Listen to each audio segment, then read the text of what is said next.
नमस्कार, मैं अनुपम जोली। मिथुन राशि वाले लोगों के लिए आगामी सप्ताह अर्थात 20 अप्रैल से 26 अप्रैल के मध्य ग्रहों का आपके जीवन पे पड़ने वाला प्रभाव और उसका समाधान लेकर आया हूँ। शुरुआत 20 तारीख से करते हैं, जो अक्षय तृतीया का दिन है, बहुत शुभ दिन है। पर आपके यहाँ पर जो मतलब अक्षय तृतीया का जो योग बन रहा है, जो नॉर्मली हर साल बनेगा, वो आपकी राशि से 12वीं राशि में बनेगा। उच्च का सूर्य और उच्च के चंद्रमा में यह अक्षय तृतीया होता है। अमावस्या के बाद का तीसरा दिन होता है शुक्ल पक्ष का। तो चंद्र और इस समय आपके 12वें में शुक्र भी बैठे हैं, जो कि स्वग्रही है। तो इसका एक मतलब ये है कि पहले ग्रहों की बात कर लेते, तो ग्रह तो सब ज्यादा बदलने वाले नहीं है। चंद्रमा का बदलाव है मुख्य, वो वृषभ से लेकर सिंह तक रहेगा। तो आपके इस हफ्ते की शुरुआत खर्चों से हो रही है। दोनों ग्रह खर्चीले हैं, शुक्र भी खर्चीला है और लग्जरी पे खर्चा करवाता है। चंद्रमा भी एक ऐसा नाजुक ग्रह है जो खर्चा करवाता ही करवाता है। और नॉर्मली 12वें घर से गुजरते ग्रह अच्छे नहीं माने जाते ज्योतिष के अनुसार। तो चौथे, 8वें, 12वें बुरे होते हैं। पर यहाँ पर दोनों सौम्य ग्रह, दोनों अच्छे ग्रह, बड़ी अच्छी पोजीशन पे उच्च का चंद्रमा और शुक्र बैठे हैं। और जब हम मुझसे पूछोगे कि भाई सावधान रहने वाले दिन कौन से हैं, तो वो यही आएगा कि 20 अप्रैल से 21 अप्रैल दोपहर 1:01 तक का जो समय है, चंद्रमा यही रहने वाला है। तो इसको हम मतलब 12वें चंद्रमा को कहते हैं व्यर्थ की दौड़ धूप, खर्चे और मतलब परेशानियां। पर यहाँ पर जो ये आपका जो योग बन रहा है, जिसे मैं अक्षय तृतीया से भी जोड़ रहा हूँ, तो बस यही कहूंगा कि आपको करना क्या है, इस योग, बुरे योग को भी अच्छे योग में कन्वर्ट कैसे करना है, क्योंकि बड़े दोनों ग्रह तो बहुत अच्छे हैं। तो एक बड़ा अच्छा चमत्कारिक फार्मूला है, आप चांदी का सिक्का ले लो और खरीद लो बाजार से, तो आपका खर्चा भी हो जाएगा। और ये जो चंद्रमा है आपके धन भाव का भी स्वामी है। धन भाव का स्वामी खर्चे के भाव में उच्च का है, और चंद्र शुक्र दोनों चांदी हैं।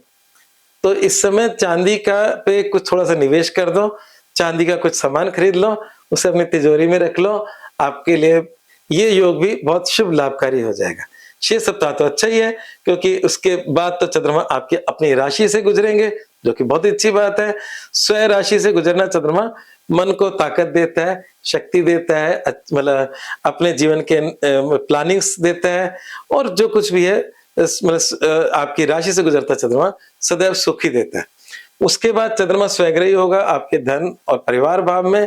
सेकंड भाव का चंद्रमा चिंताएं देता है, पर यहाँ स्वग्रही होगा, जिसमें पुष्य नक्षत्र भी होगा। तो कुल मिलाकर बात है कि सप्ताह की शुरुआत को नॉर्मल वार दिनों में मैंने मतलब ऐसे चंद्रमा पे खराब बताया है। यहाँ पर ऐसा नहीं है। आप चांदी जरूर खरीदें, आपका सप्ताह बहुत अच्छा हो जाएगा। 6 सप्ताह लगातार अच्छा है, और उसके बाद आपका तृतीय पराक्रम का चंद्रमा होगा।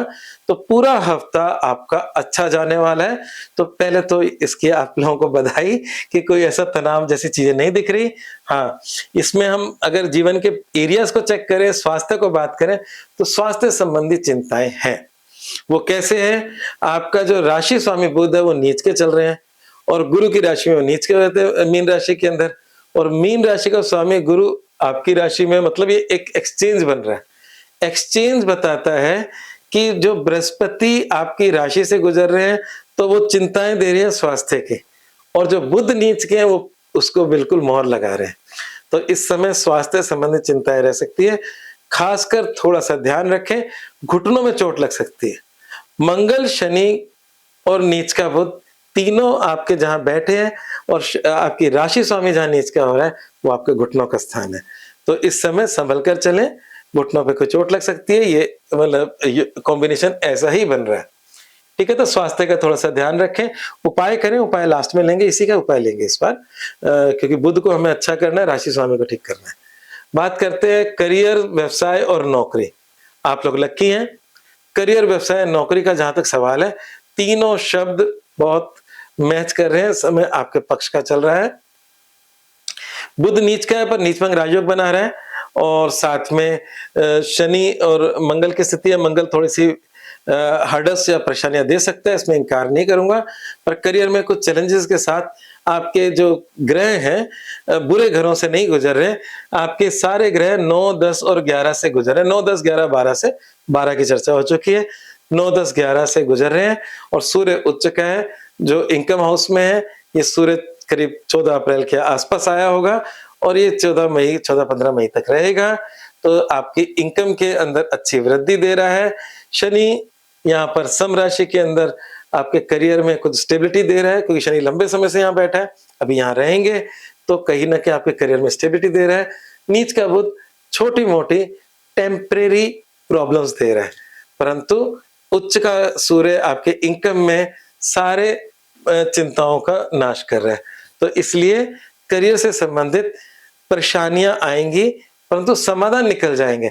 मैं जब ये बोलता हूँ हाँ, परेशानियाँ आती हैं और समाधान नहीं हो तब दिक्कत होती है, तो ये अभी जो परेशानी भी दिख रही है तो वो समाधान उसके मिल रहे हैं और कहीं न कहीं अंततोगत्वा करियर में स्टेबिलिटी आ रही है।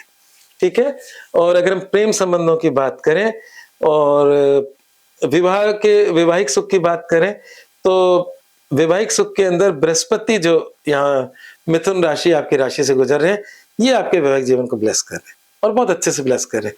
और ये ना सिर्फ वैवाहिक जीवन को ब्लेस कर रहे हैं, ये आपकी शिक्षा को भी ब्लेस कर रहे हैं, ये आपके भाग्य को भी ब्लेस कर रहे हैं।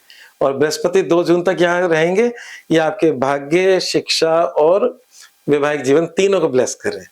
तो कुछ ग्रह की कुछ चिंताएं भी देते हैं तो कुछ आशीर्वाद भी देते हैं। तो ये समझ लो अपने जीवन के इन 3 हिस्सों में आशीर्वाद मिल रहा है। प्रेम संबंधों के लिहाज से शुक्र अच्छा चल रहा है, शुक्र अच्छी राशि में बैठा है। हालांकि प्रेम की राशि से अष्टम है, पर स्वग्रही होने की वजह से उस अष्टम का दोष नहीं लग रहा, वो सुखी है। तो कह सकते हैं कि जिन लोगों के जीवन में प्रेम संबंध है वो भी ठीक ठाक रन हो रहे हैं, पर वैवाहिक जीवन का जहां तक सवाल है वो ज्यादा ईश्वर कृपा है उसके अंदर, क्योंकि धनु राशि बृहस्पति की अपनी राशि है, मूल त्रिकोण राशि है, उस पे बृहस्पति की दृष्टि उसको पूरी तरीके से आशीर्वाद दे रही है। तो दोनों में तराजू में तोले तो वैवाहिक जीवन का पलड़ा बहुत भारी है और अच्छा है। ठीक है? तो ये कह सकते हैं कि ये हफ्ता बहुत ही अच्छा जाने वाला है। हफ्ते की शुरुआत चिंताजनक थी, पर उसका मैंने उपाय दे दिया कि चांदी का सिक्का। अब दूसरा जो महा उपाय है वो बुध को ठीक करना है, वो मैंने ऑलरेडी लिखा हुआ है। बुध को ठीक कैसे कर सकते हैं? हरा चारा गाय को डाल सकते हैं, विष्णु जी की पूजा कर सकते हैं, गणेश जी की पूजा कर सकते हैं, गणपति अथर्वशीष का पाठ कर सकते हैं, ओम गम गणपति नमः का जाप कर सकते हैं। जो हरी दूब होती है वो गाय को डाल सकते, सॉरी गणेश जी के अर्पण कर सकते हो, गाय को हरा चारा डाल सकते हो, दोनों मिक्स हो गए। और साथ में अगर मौका मिले, किसी के लिए संभव हो, तो जो हिंजड़े होते हैं, ट्रांसजेंडर होते हैं, उनको हरी चूड़ियां, हरा कपड़ा गिफ्ट कर सकते हो, तोतों को मूंग की दाल डाल सकते हो। खूब सारे उपाय दे दिए मैंने बुध के, इनमें से जो संभव हो, जो सरल हो, वो आप कर सकते हो। और मूल मंत्र यही कि स्वास्थ्य का ध्यान रखो, क्योंकि इस समय करियर ठीक है, मनोबल ठीक है, परंतु स्वास्थ्य का जो प्लेनेट है बुध वो नीच का है और आपकी राशि से गुरु चिंताएं दे रहा है। तो उस चिंताओं से मुक्त होने के लिए, और क्योंकि मैंने घुटने की बात क्यों बोली, क्योंकि घुटनों के स्थान का स्वामी आपकी राशि से गुजर रहे हैं, तो इस समय मतलब बुजुर्गों को थोड़ा सा ध्यान रखना होगा, घुटने संबंधी कोई नई पीड़ा डेवलप ना हो जाए। तो सब बाकी सब ठीक है। तो अगर हम देखें तो कुल मिलाकर आपका हफ्ता अच्छा ही जाने वाला है और आप सबको अक्षय तृतीया की अनेक अनेक शुभकामनाएं। धन्यवाद।